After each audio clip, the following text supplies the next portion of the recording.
예수님이 산에서 팔복을 가르치신 것을 우리가 알고 있습니다. 심령이 가난한 자는 복이 있고, 애통한 자는 복이 있고, 또 온유한 자는 복이 있고, 핍박을 당하는 자는 복이 있고, 여러 복을 말씀하셨습니다. 이 팔복을 다 모으면 로마서 4장 6절에 일한 것이 없이 하나님께 의로 여기심을 받는 사람의 복, 일한 것이 없이 하나님께 의로 여기심을 받는 사람의 복, 그리고 4장 7절에 보면 불법을 사함받고 그 죄를 들이우심을 받은 자가 누리는 복, 이런 것이 바로 가장 좋은 복입니다.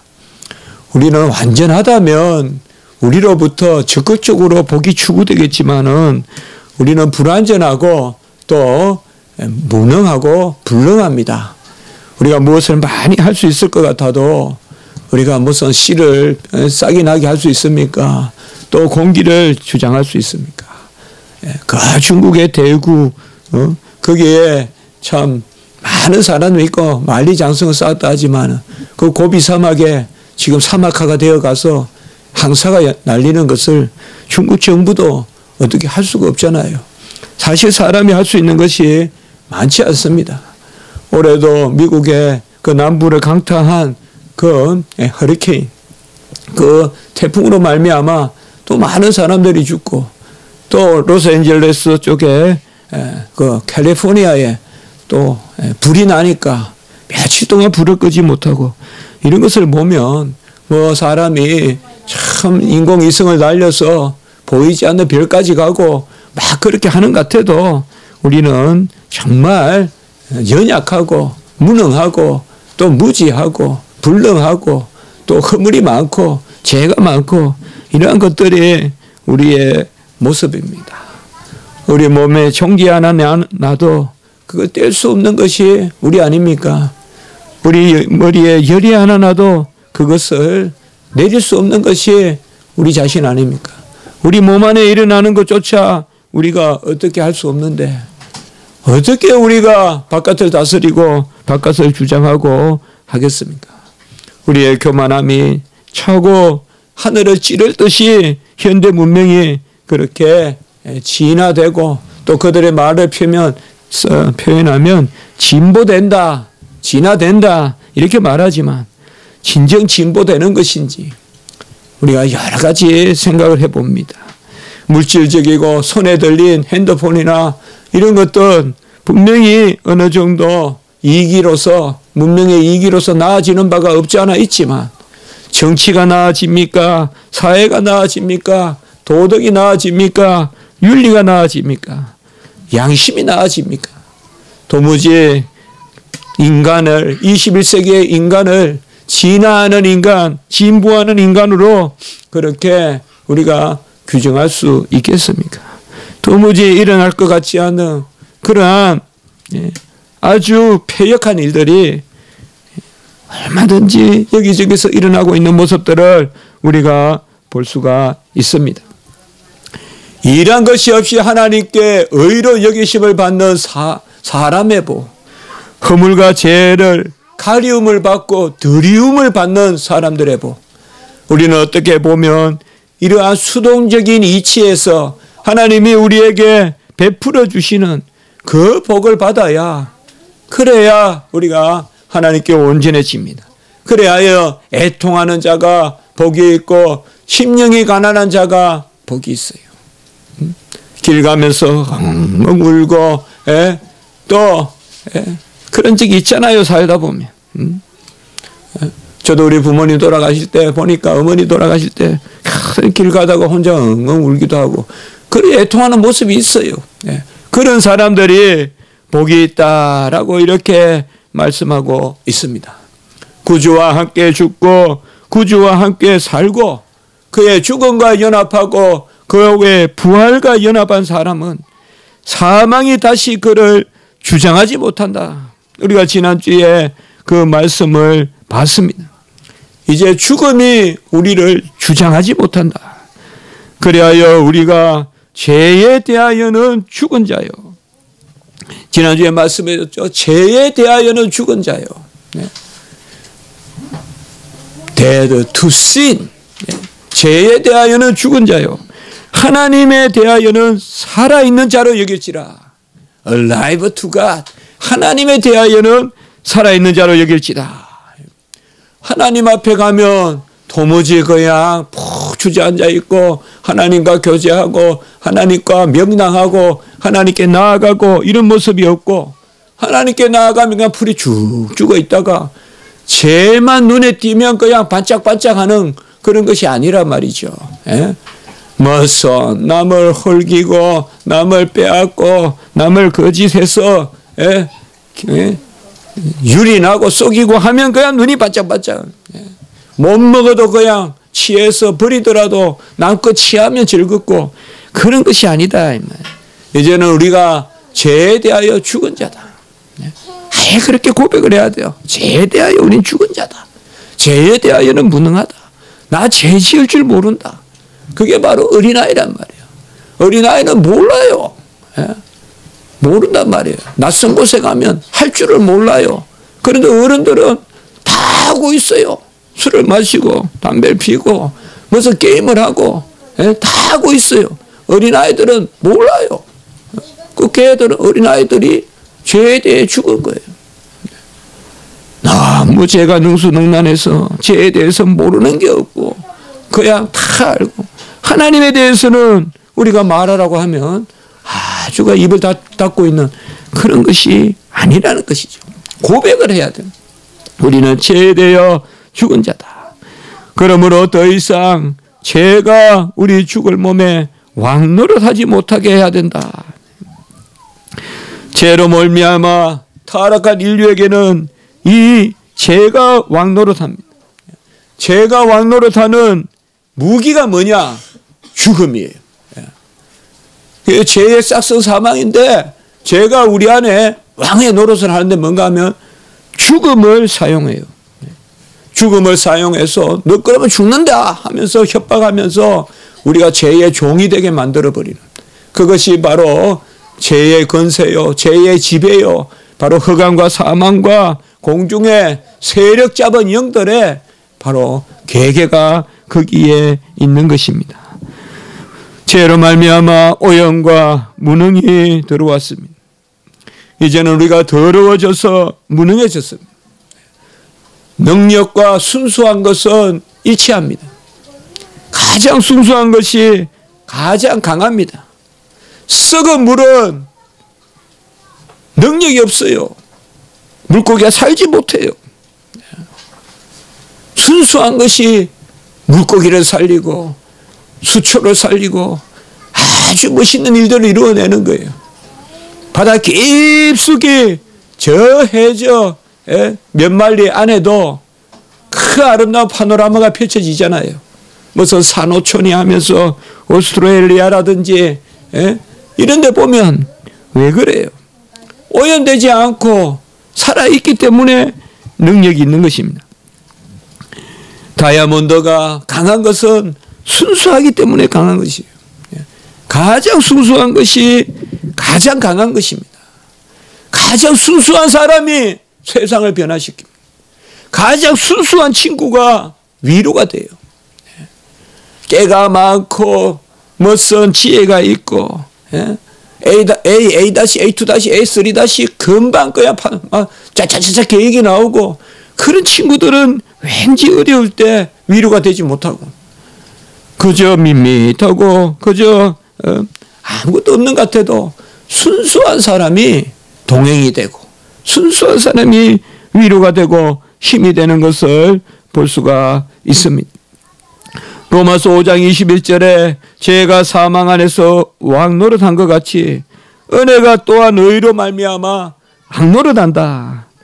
이제는 우리에게 죄가 왕노릇하는 것이 아니라 은혜가 왕노릇합니다.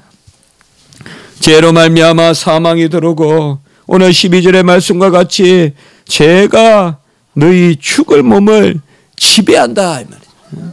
우리의 죽을 몸을 죄가 지배하고 죄가 왕노릇하고 있습니다.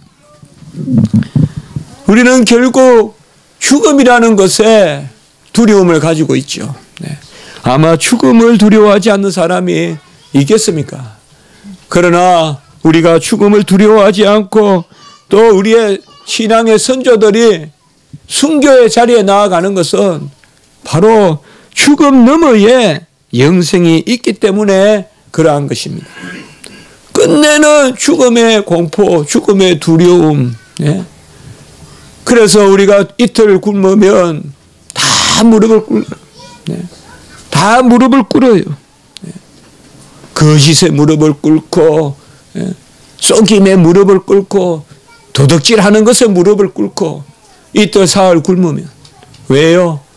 굶으면 죽을 것 같거든요. 예? 죽음이 우리를 지배하는 그런 것을 볼 수가 있어요.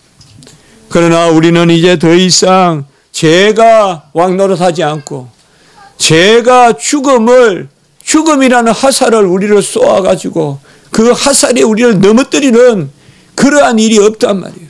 사망에 쏘는 것을 그리스도의 그 십자가가 대쏘아서 그 흑암을, 그 사망을 십자가에 끌어모아서 그 사망을 깨뜨렸기 때문에, 자신의 육체로 그 사망을 깨뜨렸기 때문에 더 이상 이제 우리는 죽음으로 고민하지 않습니다. 제가 대학교 때 죽음에 관해서 읽은 책들이 좀 있습니다. 무슨 자살의 영군이 뭐 이런 책들을 읽어봤습니다. 하도 많이 사람들이 읽는 책이라 저도 읽어봤습니다. 그때 한 가지를 제가 알게 됐습니다. 모든 태폐주의와 염세주의의 근저에는 무엇이 깔려 있는가 하면 죽음에 대한 두려움이 깔려 있어요. 죽음에 대한 두려움, 죽음이 인생을 지배하고 또 꼭 죽음이라고 사용하지 않더라도 인간의 한계사항, 야스퍼스가 이야기했지만은 한계상황이라는 것이 인간에게 있었어요. 그래서 실존주의 철학자들은 한계상황 이것을 계속 말하지 않습니까? 인간은 어느 선에까지 가면 절벽이 기다리고 지금은 잠시 물가에 잠시 푸른 초장이 있을지 몰라도 양들이 끝내 절벽에 다다를 것이고 그 절벽에서 떨어져 죽을 수밖에 없는 그러한 죽음이라는 한계상황. 야스퍼스가 한계상황 중에 최고의 한계상황이 바로 뭐냐? 죽음이라고 했잖아요. 죽음이라는 한계상황을 설정하고 그것 때문에 모든 인생이 그 가운데 갇혀 사는 것입니다. 사실 인류의 사망이 들어오고 인류의 연한이 창세기 6장 3절에 보면 그들이 육체가 되어 120년 수명을 갖게 되죠. 지금 생각하면 120년이면 제가 알기로 세계 최장수일 거예요. 아마 최근에 본 것 같은데. 그러나 하나님이 감해서 무두셀라 같이 거의 천사를 살던 사람도 있었지만은 하나님이 자꾸 인류가 자라가는 거예요. 7배에서 77배에서 777배로 막 계속 죄가 그냥 커지니까 연한이 자꾸 짧아지는 거예요. 우리가 어떻게 보면 영적인 연한은 계속 짧아지고 있는 것이요. 영적인 연한은. 여러분 그렇게 생각해 보셨어요? 아이들이 순수하게 살아있는 횟수가 점점 짧아진다고요. 더 빨리 죄를 배우고 더 빨리 음란하고 제가 클 때는 고등학교 때나 돼야 알던 이야기들을 벌써 초등학생들이 다 알고 영적으로 보면 이 세상에 순수한 나이, 정말 순수한 나이가 점점 줄어들고 있어요. 그것은 바로 이 땅에 죄가 들어와서 사망이 왕노릇하기 때문에 그렇습니다. 우리 성도 여러분들, 우리는 죽음에 대해서 먼저 자유로워야 돼요. 죽음에 대한 굴레, 죽음에 대한 속박 가운데서 모든 것이 거기에 얽매여서 죽음에 대한 막연한 공포 이런 것으로부터 우리는 해방을 받았고 해방을 받아야 돼요. 오직 순수한 것으로. 한 번 죽는 것은 정하여졌으나 우리에게는 하나님이 영생을 주셨다 이 말이에요. 이것이 성도에게 위로가 돼야 되는 것입니다. 하나님은 여러 가지로 우리의 인생의 연한을 정하지만 하나님께 속한 자는 그 인생의 연한에 제한됨이 없이 동일한 영원한 생명을 누리기 때문에 그 가운데 위로를 받고 이 땅의 삶이 오히려 그로 말미암아 윤택해지고 부유해지는 그것을 우리에게 허락해 주는 것입니다. 무엇보다 죄의 지배를 받고 죄가 사망의 왕노릇하는 사람은 오늘 12절에 보면 몸의 사욕이 우리를 지배합니다. 몸의 사욕이 우리를 지배하고 우리는 몸의 사욕에 순종합니다. 이게 남 이야기는 아니죠. 정말 그렇죠. 네. 정욕이 우리를 이끌고 탐욕이 우리를 이끌고 명예욕이 우리를 이끌고 그리고 눈으로 즐기는 것 그것을 우리가 어떤 뭐 신미 아니니 어떤 예술의 눈이니 미학이니 말하지만 안목의 정욕도 우리를 이끌고 뭐 거창하게 예술이라 하지만은 그것도 깊이 파고들어가 보면 예술에 대한 어떤 그러한 추구하는 것도 예술인들도 많이 타락하잖아요. 그것이 다 보면 그러한 거칠이 하지만 속은 보면 썩어 있다. 음악도 썩어 있고 미술도 썩어 있고 썩어 있다 이 말이에요. 그러한 몸의 사욕에 순종하는 사람들이 된다는 것이요. 요한복음 3장 6절 7절에 보면 육으로 난 것은 육이요 영으로 난 것은 영이니 내가 내게 거듭나야 하겠다는 말을 놀랍게 여기지 말라라고 이야기했어요. 우리는 육의 창고만 갖지 말고 영의 파운틴을 가져야 돼요. 영의 분수를 가져야 돼요. 끊임없이 영의 물이 샘솟는 그 근원을 그 창고를 우리 집안에 하나씩 둬야 돼요. 우리 그 은우가 저 세종문화회관에 분수대를 그렇게 좋아한다 그러더구만. 예? 우리 그런 걸 칼칼칼칼 넘쳐나는 영적인 스프링, 영적인 샘이 있어야 돼요. 영적인 우물이 있어야 돼요. 영적인 파운틴이 있어야 돼요. 그것은 우리의 기도고 그것은 우리가 듣는 지금이 드리는 예배고 또 우리가 읽고 우리가 묵상하고 우리가 새기는 말씀입니다. 육으로 난 것은 육입니다. 우리가 육적인 창고만 가지고 있다면 어찌 영을 기대하겠습니까? 일주일 내내 육적인 창고만 꺼내 먹고 육적인 창고만 채우는 것에 기본 가치관을 두고 산다면 어찌 우리가 스피리추얼 라이프 영적인 삶을 살 수 있겠냐 말이에요. 우리가 영적인 삶을 살려면 영적인 저장고를 가져야 된다 이 말이에요. 그것이 우리의 자질이 아니에요. 저장이라고 하니까 자질이 아니라 우리가 영적인 일에 힘쓰고 경건에 이르기를 힘쓰고 그러한 삶이 있을 때 우리의 삶이 영의 지배를 받는 육의 지배가 아니라 성령의 지배를 받는 그러한 삶을 살게 될 때 하나님의 원리는 이 모든 것을 더하시리라 라고 이렇게 이야기하고 있어요. 뭔가 많이 내 손은 버는데 내 발은 족쇄에 잡혀 있어요. 이게 우리의 모습 아닌가요? 우리가 세상 일에만 충실할 때 뭐 내 머리는 아주 그냥 지혜로워요. 내 손은 부지런해요. 그러나 내 발이 족쇄에 매여 있어요. 자유롭지 못해요. 그러니까 삐그덕 열심히 일하고 열심히 일하고. 옛날에 제가 대학교 때 아르바이트를 하는데 거기에 돈을 최고 많이 버는 분이 그 공사장인데 그분은 돈을 최고 많이 벌어요. 정말 막 공사는 잘하면 막 자루에도 돈 가져간다 그러는데 전부 무당 갖다 줘요. 전부 무당 갖다 줘요. 구다는데 다 써요. 얼마 더니. 그 집에 한번 초대를 해서 가봤는데요. 밥을 못 먹겠어요. 군데군데 뭐가 붙어 있었어. 저는 어릴 때부터 뭐 붙어 있는 걸 본 적이 없거든요, 우리 집에. 예. 그 붙어 있는 거, 뭐 여기 붉은 거, 저기 붉은 거. 예. 밥을 못 먹겠어.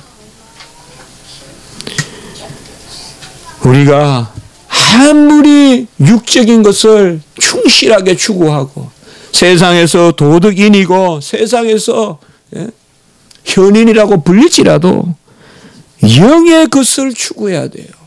영적인 셈이 우리 가정에서 흘러와야 돼요. 그것이 우리 부모의 기도예요. 부모가 기도해야 자녀들이 영적인 셈을 마실 거 아니에요. 가정이 기도하지 않고 어찌 아이들이 영적으로 자라기를 바라요. 부모가 터마다 기도해야 돼요. 결국 기도밖에 없어요. 기도해야 돼요. 어느 터에 가든지 우리가 기도로 다지고 기도로 공기라도 사로잡는다 말을 하잖아요. 옛날 분들이. 기도해서 그렇게 해야 돼요. 우리는 바로 영의 셈을 가져야 돼요. 육체의 일은 우상 숭배요, 판단하는 거요, 방탕한 것입니다. 이 세 가지가 갈라디아 5장 19절 21절에 보면 육체의 일은 현저하다 그랬어요. 그리고 쭉 나열하는데 크게 말하면 제가 정리해 보면 이 세 가지예요. 육체의 일은 우상 숭배, 남을 판단하는 거, 방탕하는 거예요. 여러분 이 세 가지 공통점이 뭔지 압니까? 다 우리를 힘들게 하는 거예요. 즐거움이 없어요. 예? 우상 숭배가 뭐가 즐겁겠어요? 예? 맨날 어디 갔다가 갖다 놓고 빌고 그 우상 숭배는 사람을 그냥 기름에 튀기듯이 그게 우상 숭배예요. 확 사람이 푸른 초장 실만한 물가로 쫙 넓어져야 되는데 이 만유의 하나님의 품속에서 우리의 심령이 즐거워하고 뛰어놀아야 되는데 말이에요. 애완간에 소가 그냥 송아지가 우리를 뛰쳐나와서 뛰어놀듯이 뛰어놀아야 되는데 우상 숭배는 갇히는 거예요. 아주 사설에 매이고 막 하는 거예요. 이게 굿하는 거예요. 이게 우리나라 모습이에요 지금. 막 펼쳐나가야 되는데 젊은이들도 주눅들어 있고 나이 든 사람도 주눅들어 있고 모든 것이 주눅들어 있어요. 대통령이 뭐 좀 이렇게 시원시원하지 못해요. 쪼자. 그게 다 우상 숭배예요. 시원하게 좀 크게 왜 못해요? 왜 젊은이들 고충도 들어보고 왜 젊은이들 힘들어하는지도 들어보고 왜 그렇게 못해요?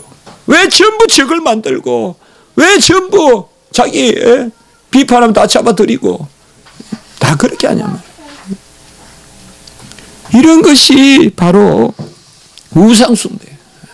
여러분 하나님 외에는 다 피조물이기 때문에 우리가 거기에 갇히는 거예요. 바위를 섬기면 바위같이 돼요. 나무를 섬기면 나무같이 돼요. 그러나 하나님을 섬기면 살아계신 하나님을 섬기면 비도 내리시고 눈도 내리시고 간혹은 우박도 주시지만 우리가 기도하면 그 우박도 물로 바꾸어서 녹음 용수가 되게 하시고 시편 147편에 나오지만 우리가 힘이 없더라도 필요하면 뛰게도 하시고 필요하면 걷게도 하시고 그것이 바로 우리가 죄의 지배, 사망의 지배가 아니라 하나님의 지배 가운데 사는 것입니다. 육체의 일은 우상 숭배요. 또 한 가지 더 말한다면 판단하는 것입니다. 우리 성도님들 판단하는 것을 자제하십시오. 꼭 자제하십시오. 이 판단하는 것 때문에 우리가 정말 서서히 판단은 어떻게 보면 새가 녹는 녹보다 더합니다, 여러분들. 녹이 썰면 어떤 강철도 못 견디고 결국은 부러지거든요. 판단이 그렇습니다. 남을 판단하는 것. 여러분 누군가를 미워해 봤죠? 저도 그런 적이 있겠죠. 그러나 저는 제 자신을 봤을 때 한 가지 좋은 점이 있어요.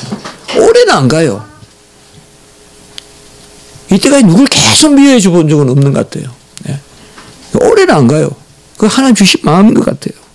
근데 판단할 때 힘들어요. 예. 누가 저렇다 판단하고 있죠. 꽁하고 내가 잘해야 되는데 잘할 수가 없어요. 꽉 묶어놓는다. 이것도 우리가 몸의 사욕에 순종하는 거예요. 그리고 세 번째는 방탕한 것입니다. 방탕한 것은 바로 몸이 우리의 중심이 되는 거예요. 육체가 우리의 중심이 돼서 끌려다니면 방탕한 거예요. 내 하루 종일 스케줄이 육체적 스케줄이에요. 먹어라. 그 다음에 즐기라. 그런 스케줄로 가는 것이 다 몸으로 방탕한 거예요. 우리는 오늘 13절의 말씀에 보면 이러한 불의의 무기로 우리를 내주지 말고 같이 합시다. 죽은 자 가운데서 다시 살아난 자 같이 우리를 하나님께 드리라라고 이렇게 말하고 있습니다. 여러분, 하나님께 드리라 하니까 무슨 이방에서 몸을 제물로 삼아서 드리는 그게 아닙니다. 우리는 하나님께 드림으로 하나님의 것을 누리게 됩니다. 하나님께 드리라는 것은 하나님과 내가 하나가 된다는 것입니다. 내가 그의 속으로 들어간다는 것입니다. 우상 숭배는 내가 모든 것을 끌어들이는 것이고 하나님을 경배하는 것은 내가 하나님 속으로 들어가는 것입니다. 기도하는 가운데 하나님께 우리 자신을 드리십시오. 그때 내가 기쁨을 누립니다. 넓어집니다. 아무도 나를 어찌할 수 없는, 거역할 수 없는 신령한 비밀, 그 은밀한 즐거움이 내 안에 넘칩니다. 저는 그런 표현을 자주 해보는데요. 침도 달콤해집니다. 기도하면 침도 달콤해져요. 기도할 때가 최고 좋아요. 여기 가서 기도하고 저기 가서 기도하고 여기 가서 오뎅 먹고 저기 가서 김밥 먹고 그것도 즐겁지만 여기 가서 기도하고 저기 가서 기도하고 기도하는 것이 즐거워요. 여러분들. 기도가 즐거운 거예요. 기도가 달콤한 거예요. 나를 하나님께 드리라. 하나님은 완전하신 분이에요. 완전하신 분께 우리가 드릴 거가 뭐가 있어요? 성경에 하나님께 영광을 올리라, 하나님께 드리라는 것은 전부 하나님은 완전하신 분이므로 더 이상 받을 것도 없고 취할 것도 없으신 분이에요. 그런 분이 우리를 드리라고 하는 것은 하나님이 자기 자신을 비우시는 거예요. 그리고 우리를 하나님이 받아주시는 것이 우리가 하나님께 드린다는 것이에요. 우리가 하나님께 드려서 하나님이 커지겠습니까? 우리가 하나님께 드려서 하나님의 영광이 온전해지겠습니까? 하나님께 우리를 드리라는 것은 하나님이 우리를 위하여 자리를 내주신다는 것입니다. 우리를 하나님께 드리면 하나님이 우리에게 자리를 내주시는 것입니다. 열심이 있지만 허무한 열심, 우리가 몇 주 전에도 말씀을 드렸죠. 정말 우리가 살면서 쓸데없는 시행착오를 얼마나 많이 합니까? 아마 그것이 없고 내가 하는 일이 전부 유익한 일이라면 어떤 천재보다 어떤 기능인보다 우리는 많은 일을 할 겁니다. 그렇죠. 우리가 하나님을 믿고 하나님 앞에 나아갈 때는 열심을 내되 헛열심을 내지 않게 하십니다. 그래서 저는 그걸 많이 기도하기 바라요. 허탄한 것에 마음 쏟지 말고 집중하여 하나님의 기뻐하시는 일을 하게 해달라고 기도하십시오. 특별히 우리 젊은이들. 허탄한 일에 마음 쏟지 말고 다 무너지는 썩은 지푸라야 같은 그런 신기루를 붙들려고 하는 나의 마음들, 그 허탄한 거에 마음 쏟지 말고 집중하여 하나님의 뜻을 이루는. 청년 사울은 바울이 되기 전에 열심을 냈습니다마는 그 열심이 무엇이었습니까? 스데반을 죽이고 그리고 그리스도 예수를 믿는 자들을 잡아들이고. 우리 인생에 그런 열심은 아무 의미가 없습니다. 큰 족적이 되지 못합니다. 하나님이 보디발의 집에 요셉을 들였죠. 그러나 어떻게 보면 보디발의 집에서 열심히 일했지만은 보디발의 아내의 그러한 은혜를 받고 요셉이 쫓겨나죠. 궁극적으로 하나님이 우리를 붙들지 아니하시면 우리는 다 헛일입니다. 헛일입니다. 제가 진정 고백합니다, 여러분들. 기도하면서 공부하십시오. 그 공부가 실됩니다. 실해요. 실하단 말이에요. 기도하면서 공부하는 게 실해요. 열매가 된단 말이에요. 하나님의 이름으로 생업을 감당하십시오. 하나님의 이름으로 직장생활 하십시오. 얼마나 헛일에 신경 씁니까? 그렇지 않아요. 우리가 한 장에 오른 서류를 물론 시행착오란 말도 있지만 내가 하는 걸 금방 써낸다면 얼마나 우리가 좀 무능하고 부족해도 다른 사람보다 빨리 하겠어요. 99장을 버리고 한 장을 쓴다 한다면 그러나 하나님이 내 길을 인도해 있어서 한 장만 쓰면 한 장 그게 실되다면 유익하다면 얼마나 우리가 악과하겠어요. 저는 두렵고 떨림이 있지만은 하나님의 품 속에 거하며 하나님의 행사와 하나님의 일을 힘쓸 때 주의 사역에 힘쓸 때는 하나님이 허탄하게 하지 아니하시는 것 같아요.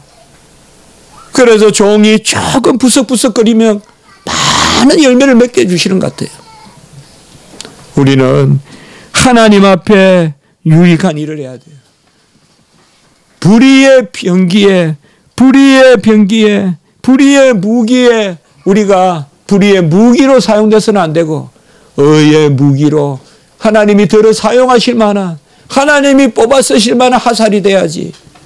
세상에 속한 것은 아무 헛것이라 이 말이에요. 우리는 우리의 삶이 오늘 14절에 죄가 우리를 주장하지 못하게 해야 됩니다. 기도해야 돼요. 이것이 죄인데 죄는 결코 쓰게 않아요. 죄는 결코 그칠게 않아요. 부드럽게 와요. 달게 와요. 죄가 엄흉하게 옵니까? 아닙니다. 가장 참하게 옵니다. 가장 참하게 와요. 울퉁불퉁한 그런 도깨비같이 온다면 누가 가까이 하겠어요, 죄를? 죄는 가장 달콤한 말로 가장 참한 모습으로 우리에게 와요. 그때 우리는 죄를 끊어야 돼요. 같이 합시다. 진리가 우리를 자유롭게 한다. 죄를 끊으려면 우리가 진리 가운데 거해야 돼요. 주일날 듣는 이 말씀을 가볍게 여기지 마세요. 주님의 전해주시는 이 강단의 말씀을 우리가 붙들어야 돼요. 이러한 말씀이 우리 가운데 우리 내 영혼에 내 마음판에 새겨진단 말이에요. 떨어진단 말이에요. 이러한 말씀이 죄가 우리에게 온갖 모양과 아름다운 모양과 어떤 부유한 모양으로 또 높은 모양으로 고상한 모양으로 등장해도 우리의 마음을 딱 그것으로부터 단절하게 해주는 것입니다. 그리고 또 역시 오늘 14절 후반부에 보면 이제는 우리가 은혜 아래 있다. 은혜의 법칙 가운데 살아야 됩니다. 잘 헤아리는 거 누구나 합니다. 그러나 이제 우리는 은혜의 법칙 가운데 살아야 돼요. 같이 합시다. 은혜의 법칙, 정가의 법칙, 기대는 법칙, 이런 것들의 법칙 가운데 살아야 돼요. 내일 내가 도무지 이겨나갈 수 없는 일이 있어요. 정말 하늘이 무너지는 같은 일이 있더라도 율법으로는 되지 않는 일 같아요. 행하라 그리하면 이 법칙으로는 우리가 어떻게 할 수 없는 법 아래에 있지 아니하고 은혜 아래 있는 내일 홍해를 건너야 돼요. 내일 여리고를 무너뜨려야 돼요. 내일 가나안에 입성해야 돼요. 우리는 은혜의 법 가운데 살아야 돼요. 버릇같이 되뇌이세요. 주님이 하신다. 하나님이 살아계신다. 은혜가 이긴다. 법이 이기는 것이 아니라 은혜가 이깁니다. 우리는 모든 법을 이루신 예수 그리스도를 은혜 가운데 영접하기 때문에 우리가 법을 폐하는 것이 아니라 법을 다 이기는 것입니다. 그래서 율법을 우리가 즐거워하는 것입니다. 성도님들은 은혜의 법칙으로 살아야 됩니다. 너희가 법 아래 있지 아니하고 은혜 아래에 있다라고 이렇게 말씀했습니다. 지금 애통합니까? 지금 불가능해 보입니까? 지금 잡히지 않습니까? 지금 어찌해야 될지 그저 산만 바라보고 하늘만 바라보고 있습니까? 여러분, 그것이 바로 은혜의 길로 우리를 인도하시는 하나님의 부름이라는 것을 아시기 바라요. 내가 도무지 뭘 할 수 없을 때 너희들은 잠잠하라고 말씀해요. 할 수 없을 때 하라라고 한다면 저주예요. 할 수 없을 때 너희는 잠잠하라 라고 말씀하세요.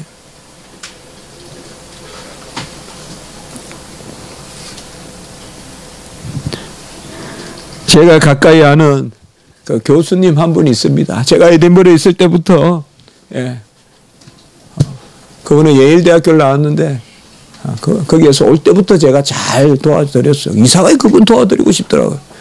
그래, 에딘버러 와서 공부하고 또 캠브리지 가서 박사학위 하고 그랬는데, 아주 친하게 그렇게 지내요. 또 우리 학교에 또 교수님이 되셨어요. 역사를 기독교 역사를 가르치는데.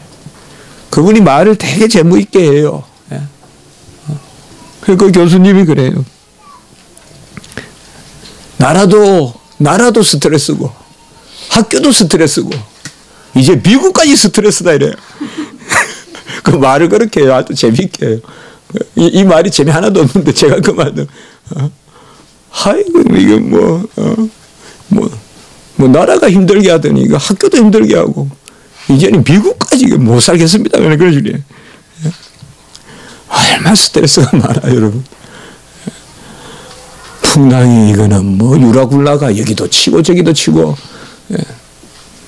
그러나 이럴 때가 은혜의 법칙이 작용하는 가스 타임입니다.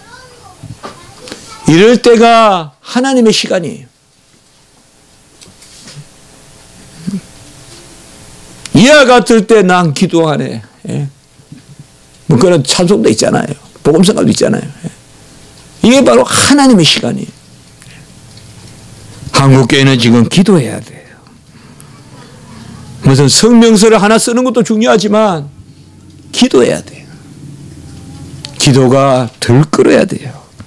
밤을 밝히고 새벽을 깨우는 그런 기도를 해야 돼요.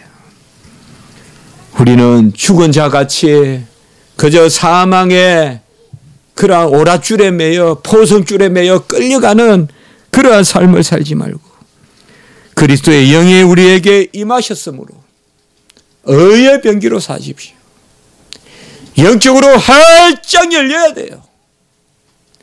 밤에 은밀한 곳에서 무릎 꿇고 그 딱딱한 곳에서 기도하시더라도 그것이 푸른 초장이 되고 그것이 실만한 물가가 되고 하늘문이 활짝 열려서 우리의 심령이 우리의 지경이 야베스와 같이 활짝 열려야 돼요.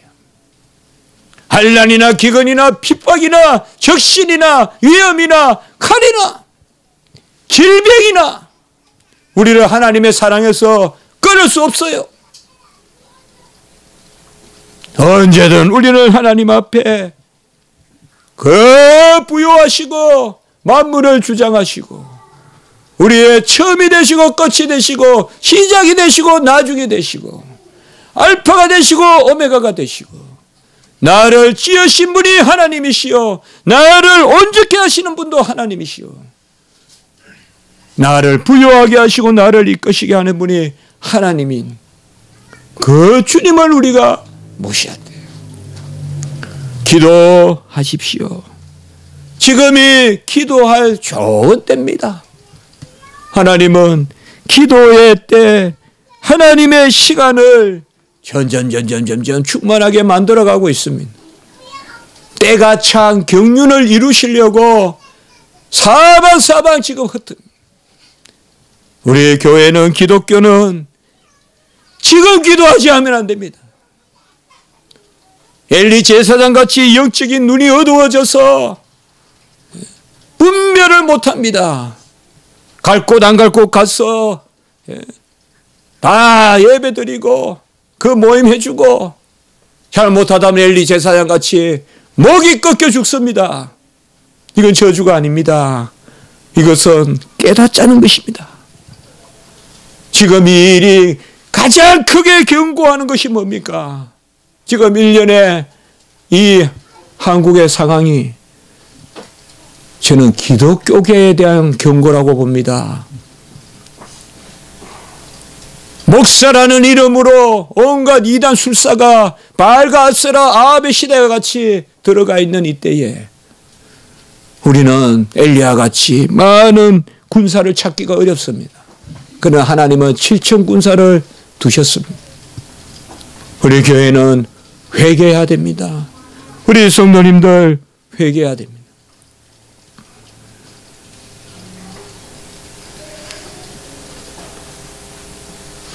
우리 교회는 이 경고를 듣지 못한다면 우리는 정말 죽어 있는 것입니다. 너희를 살아있는 자 가운데서, 죽은 자 가운데서 다시 살아난 자 같이 하나님께 드리며 많이 기도해야 됩니다. 영적으로 눈이 어두워서 그러한 악한 영의 괴계를 우리가 보지 못했습니다. 아무 생각 없이 거들었습니다. 이런 것을 우리가 회개해야 돼요. 믿는 믿음의 백성들이, 우리 크리스찬들이, 예수쟁이들이 영적인 눈이 어두울 때 나라가 어떤 꼴이 되는가를 지금 우리에게 보여주고 있는 것입니다. 우리는 우리 자신을 쳐서 복종해야 돼요. 앞으로 이런 일이 더 크게 일어날 것입니다. 이제는 이 이슬람이 나라 정부로 쳐들어갈 것이요, 이 여호와의 정인이 정부로 쳐들어갈 것입니다. 온갖 계획을 다해서 우리나라에 그러한 족쇄를 맬 것입니다. 우리는 오늘 말씀을 통하여서 다시금 우리가 법 아래 있지 아니하고 은혜 아래에 있는데 영적인 분별력을 가져야 됩니다. 세 가지만 같이 한번 해볼까요? 같이 합니다. 끊을 것은 끊자, 자를 것은 자르자, 다듬을 것은 다듬자. 끊어서, 잘라서 다 목양을, 뭐랍니까? 이제 이름도 까먹었네요. 우리 어머니들이 다듬이, 그 다듬이 소리가 참 어떤 음악보다 아름답잖아요. 끊을 건 끊고, 자를 건 자르고, 눕혀놓고, 다듬어야 돼. 같이 합시다. 영적인 재단, 영적인 다듬질, 영적으로 잘 재단해서 허탄한 것 하지 말고 꼭 필요한 것 재단해서 잘라고 디자인해서 잘라서 그걸 눕혀놓고 닫아요. 기도가 얼마나 즐거운지 몰라요. 저는 요새 기도가 너무 즐거워요, 여러분. 기도가 즐겁다잖아요. 기도하다가 잘 때도 있고, 정말 기도하다 너무 즐거워요. 기도하면 참 즐거워요. 그렇게 편안해요. 아주 그냥 담비가 쫙 오는 것 같아요. 우리 모든 성도님들 조바심 내지 말고 불안해하지 마시고 뭐가 나를 누가 우리를 그리스도 사랑해서 끊으리요. 사도 바울의 그 로마서 8장 30절에 로마서의 그 말씀 내가 기억하고 8장에 담대함으로 나아가셔서 이러할 때에 기도하는 은혜의 법칙대로 사는 우리 성도님들 되시기를 축복해 봅니다. 기도드리겠습니다. 거룩하고 자비로우신 하나님 아버지, 우리 김 전도사님 또 하나님 오늘 또 입원해서 병원에 아버지 항암 치료받습니다. 아버지여, 오늘 말씀 응하게 하시고 의의 백성으로 주님께 속하여서 정말 하나님의 주시는 부요함과 회복이 있게 하시고 그 약이 아버지여 올바로 선용되고 잘 아버지여 나쁜 것만 죽이는 데만 사용되게 하시고 선한 세포는 건들지 않게 하시옵소서. 어려움을 당하지 않게 하시고 이번의 가정은 잘 이겨낼 수 있도록 도와주시옵소서.